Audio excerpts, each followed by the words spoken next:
En Côte d'Ivoire, une personne a trouvé la mort hier vendredi au cours d'échauffourées entre les forces de l'ordre et les habitants d'un bidonville démoli.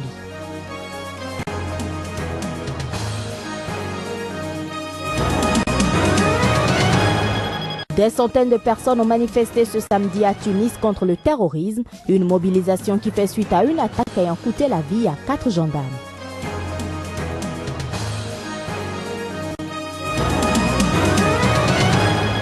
Au Zimbabwe, le président Robert Mugabe fête ses 91 ans ce samedi. La célébration de cet anniversaire sera organisée à la fin du mois.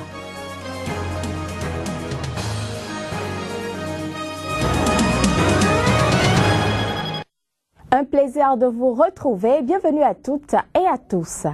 Nous ouvrons cette édition par la Côte d'Ivoire où une personne a trouvé la mort vendredi au cours d'échauffourées entre les forces de l'ordre et des habitants d'un vaste bidonville d'Abidjan qui s'opposent à la démolition de leurs logements insalubres samedi selon des sources officielles. Des milliers de logements insalubres ont été rasés ces derniers jours dans le quartier considéré comme précaire de Gobélé, provoquant la colère et le désarroi de ses habitants. L'opération qui se poursuivra la semaine prochaine a lieu dans le cadre d'une campagne de lutte contre les inondations. Gobelé, où la population est particulièrement hostile à son éviction, est l'un des derniers sites appelés à être démolis. Les familles déplacées doivent recevoir 150 000 francs CFA, soit 230 € d'aide au relogement. Cependant, beaucoup se plaignent de n'avoir rien touché. Partie du Nigeria en 2009, l'insurrection islamiste Boko Haram s'est étendue récemment aux pays voisins, le Tchad, le Niger, le Cameroun et le Bénin, qui se sont mis d'accord début février pour mobiliser 8 700 hommes dans une force multinationale de lutte contre les islamistes. Néanmoins, la secte islamiste Boko Haram continue sa répression à travers de nouvelles attaques. Les détails à travers cet élément. L'armée nigériane a annoncé ce samedi après-midi avoir repris à Boko Haram la ville de Baga dans le nord-est du Nigeria, sur les rives du lac Tchad, tombé début janvier aux mains des islamistes qui avaient mené une attaque jugée la plus meurtrière depuis 6 ans. Par ailleurs, selon l'armée, samedi matin, 7 soldats nigériens et 14 combattants de Boko Haram étaient morts la veille, le vendredi soir, lors de combats survenus dans un village du sud-est du Niger, attaqué par le groupe islamiste armé. La localité de Karouga, où s'est tenue l'offensive, se trouve à la frontière entre le Niger, le Nigeria et le Tchad. Le bilan faisait initialement état de 5 morts et 2 blessés parmi les militaires nigériens pour 14 islamistes tués. Les assaillants de Boko Haram ont ensuite voulu entrer en territoire tchadien par le lac Tchad, mais l'aviation tchadienne est intervenue détruisant leurs 5 pirogues. Le sud-est du Niger est depuis 2 semaines la cible des combattants de Boko Haram qui ont mené plusieurs offensives sur son territoire. Quelques 3000 soldats nigériens sont massés dans la région de Difa, frontalière avec le nord-est du Nigeria, le fief des islamistes. Rappelons que l'armée tchadienne est déployée depuis plusieurs semaines de part et d'autre du lac Tchad, dans le nord du Cameroun ainsi que dans le sud-est nigérien, 2 zones de combat distantes d'environ 200 km à vol d'oiseau. Notons que le ministre français des Affaires étrangères, Laurent Fabius, a débuté samedi une tournée au Tchad et au Cameroun avant le Niger dimanche pour affirmer la solidarité de Paris envers ses anciennes colonies engagées militairement contre les islamistes de Boko Haram. Des centaines de personnes ont manifesté ce samedi à Tunis contre le terrorisme. Cette manifestation fait suite à une attaque ayant coûté la vie à 4 gendarmes, attaque attribuée à des djihadistes liés à Al-Qaïda. Ils sont contre le terrorisme et le clament hautement.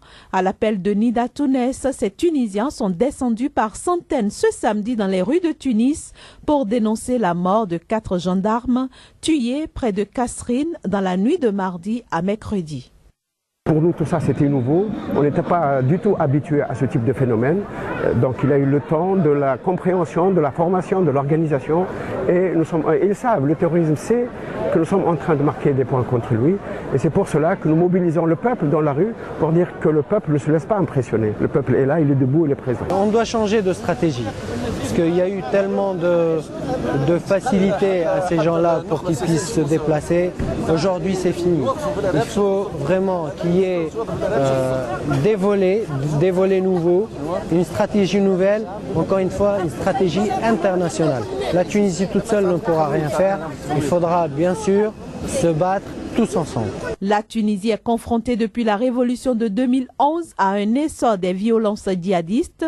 Les forces de sécurité tentent de neutraliser depuis fin 2012 ces djihadistes sans y parvenir, malgré des bombardements et des opérations militaires au sol répétées. Au Burkina Faso, la grève des 17 et 18 février dernier, lancée par l'Union d'action syndicale pour exiger la baisse du prix des hydrocarbures, a été un franc succès selon les organisateurs.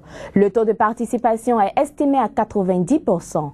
Notre correspondant sur place à Ouagadougou, Claude Ramba, a rencontré le secrétaire général de la Confédération générale des travailleurs du Burkina, qui dresse le bilan de la grève et annonce que la lutte pourrait se renforcer dans les jours à venir. Voici les détails avec Claude Ramba. Pour Bassolma Bazier, secrétaire général de la Confédération générale des travailleurs du Burkina CGTB, le succès de cette grève est un signal fort à l'endroit de la transition pour la satisfaction des 8 points de la plateforme revendicative de l'Union d'action syndicale, parmi lesquels la baisse du prix des hydrocarbures, la révision de la loi 013 du 28 avril 1998 sur la grille salariale des agents publics de l'État, la suppression de l'UTS sur les primes et indemnités servies aux travailleurs du public comme du privé. Vous voyez que sur toute la ligne, il n'y a pas un point où nous demandons à l'État immédiatement de mettre la main à la poche ou dans la caisse et servir des travailleurs.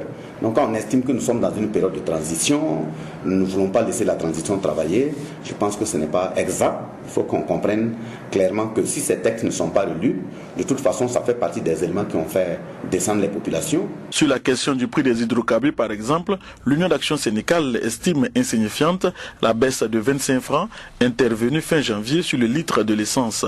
Pour elle, l'argument du déficit que connaît la SONABI, la Société nationale d'hydrocarbures, relève plutôt d'une mauvaise gestion que le consommateur ne saurait payer. Je pense que le consommateur a pu faire beaucoup de discipline et beaucoup d'esprit de sacrifice. Nous avons laissé faire. Nous venons avec la transition.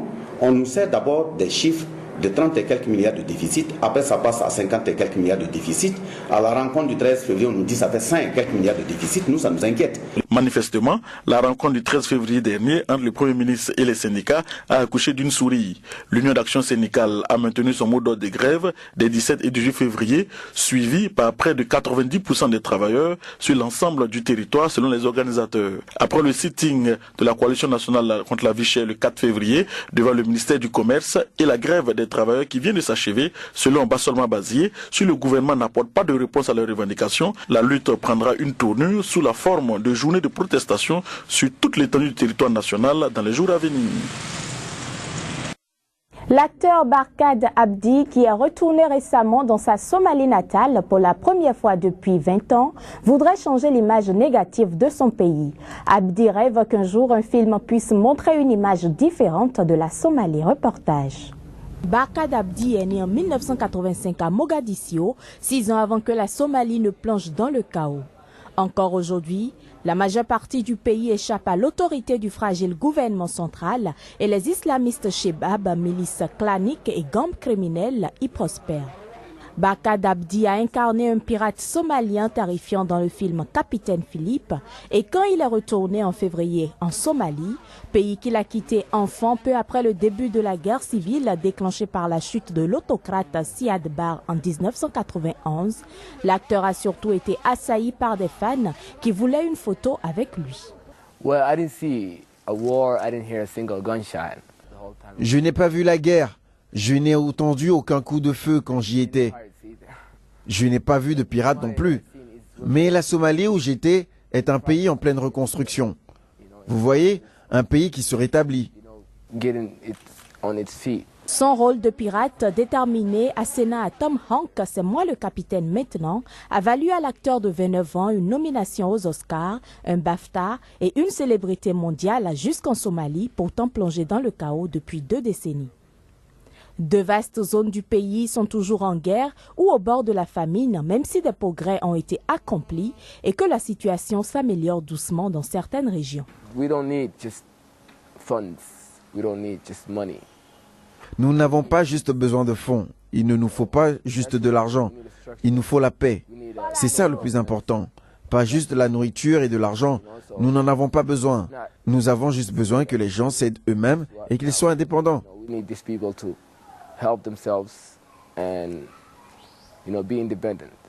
Pour l'acteur, la Somalie est un pays dans un processus de reconstruction et on y trouve bien d'autres choses que la guerre, la sécheresse et la faim, auxquelles est souvent résumé le pays à travers les médias.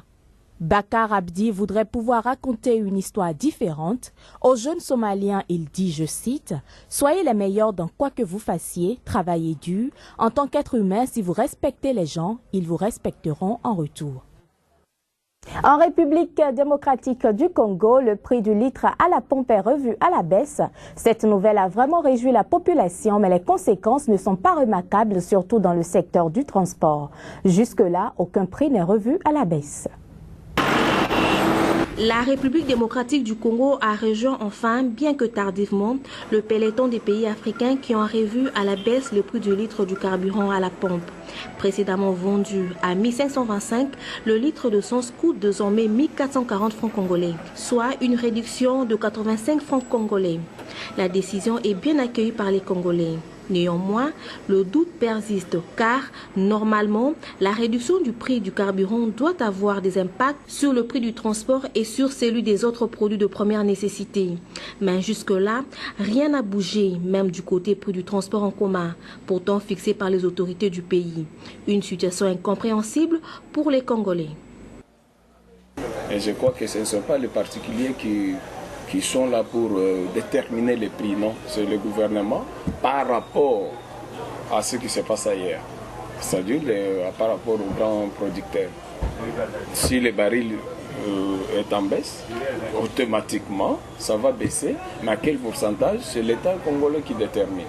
Lorsque le carburant monte, s'il s'agissait d'une montée du carburant, du prix du carburant, ça arrête automatiquement monter dans le prix de transport. Même chez les publics. Hein? Alors pourquoi est-ce que cette exigence, non, c'est une exigence coupable. Il aurait fallu qu'ils tiennent compte de cette baisse-là, dans le prix du transport, absolument. Pour l'heure, les populations de Kinshasa espèrent une amélioration de la situation dans les jours à venir. Au Zimbabwe, l'inoxydable président Robert Mugabe, au pouvoir depuis 1980, fête ses 91 ans ce samedi. Les célébrations entrant dans le cadre de cet anniversaire seront organisées à la fin du mois. L'homme qui affirme qu'il va vivre jusqu'à 100 ans a jusqu'à présent fait mentir toutes les rumeurs sur son état de santé, alors qu'on l'a décrit à maintes reprises au seuil de la mort, lui prêtant notamment un cancer ou une éventuelle volonté de passer la main. Mais la constitution zimbabwéenne lui permet théoriquement de rester au pouvoir jusqu'à 99 ans. Le plus vieux chef d'État africain qui tient son pays d'une main de fer a été régulièrement réélu lors de scrutins entachés de violence ou de fraude. Pour ses 91 ans, son pays lui offrira de nouveau une fête grandiose le 28 février prochain, une semaine après son anniversaire officiel aux grandes dames de l'opposition. Selon Aubert Goutou, le porte-parole du mouvement pour le changement démocratique, tout l'argent prévu pour ce rassemblement obscène devrait être utilisé pour la réhabilitation des hôpitaux publics en ruine, des cliniques et des écoles dans les provinces de Matabeleland dans le nord du pays. Mais le camp présidentiel a choisi de faire fi des critiques puisqu'un concert géant sera donné à Harare, la capitale, en prélude aux festivités. Aujourd'hui, partiellement rejeté par la communauté internationale, considéré par ses opposants comme un dictateur, Mugabe a pourtant eu au départ un destin comparable à celui de Nelson Mandela dans l'Afrique du Sud voisine. Les premières années du tout nouveau Zimbabwe après l'indépendance de 1980 furent pour lui la période faste des accolades et des poignées de main avec les dirigeants du monde entier. Même la brutale répression de 1982 dans la province de Matabeleland et qui a fait entre 10 000 et 20 000 morts a été passée sous silence. Robert Mugabe a su faire taire toutes les oppositions, que ce soit par des purges au sein de la ZANU-PF, son propre parti, ou en s'arrangeant pour gagner toutes les élections. Mais après la réforme agraire sanglante qui a chassé la plupart des fermiers blancs du pays et les campagnes électorales violentes de 2002 et 2008, les Occidentaux ont multiplié les sanctions contre lui et ses proches en politique. Même s'il est devenu infréquentable en Europe ou aux États-Unis, Mugabe est resté un héros pour la plupart des Africains. Madame, Monsieur, ce sera tout pour cette édition. Merci pour votre attention. Très bon week-end à toutes et à tous.